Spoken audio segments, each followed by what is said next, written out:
తండ్రులు చేసిన పాపం పిల్లలు తద్దంట కదా. నిజం అది అయితే రోజా గారి విషయంలో జరుగుతుంది. ఎందుకంటే రోజా గారి మీద ఉన్న కోపం పాపం వాళ్ళ అబ్బాయిని ట్రోల్ చేస్తాను. నిజంగానే ఆ అబ్బాయి ఏదో నేను 20 years వచ్చిన తర్వాత సినిమాలోకి వెళ్ళాలి, తర్వాత రాజకీయంగా వెళ్ళాలని చెప్పి ఏదో మాట్లాడుతున్నాను. అతని వయసు తగ్గట్టుగానే సరే పాపం తెలుగు అలా తెలిసి తెలుగు మాట్లాడతాడు అనుకో. ఆ అబ్బాయిని అంతలా ట్రోల్ చేస్తారా. ఎందుకనంటే ఓన్లీ రోజా గారి మీద ఉన్న కోపమే సరేనా. ఒకవేళ నిజంగా రోజా గారు వాళ్ళ అబ్బాయి రాజమౌళి గారితో సినిమా తీసిన ట్రోలింగ్ తప్పవు నాకు తెలిసి.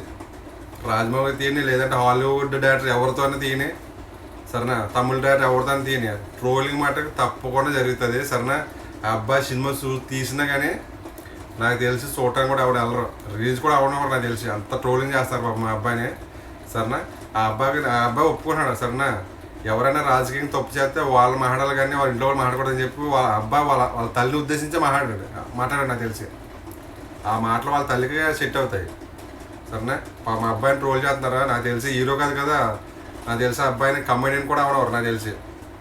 ఓకేనా, కమెడియన్ కూడా అవనవరు అతను నాకు తెలిసి సరేనా. ఎంత ట్రోలింగ్ సినిమా ఛాన్స్ కూడా రాదు నాకు తెలిసి. ఒకవేళ వచ్చినా అసలు విపరీతమైన ట్రోలింగ్. ఎంత ట్రోలింగ్ అంటే ఇంకా అబ్బాయి మళ్ళీ సినిమా తీయడానికి కూడా ఆలోచన రాదన్నమాట. అంత ట్రోలింగ్ చేస్తారా సరేనా. ఏదేమైనా రోజా మీద గారు ఉన్న కోపము వాళ్ళ అబ్బాయి బలవుతాడు. ఇది నిజం.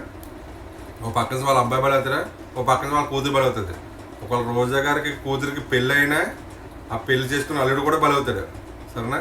రోజా కూతురే కాదు, ఆ కూతురి పెళ్ళి అయినా పెళ్లి కొడుకు కూడా బలవుతాడు.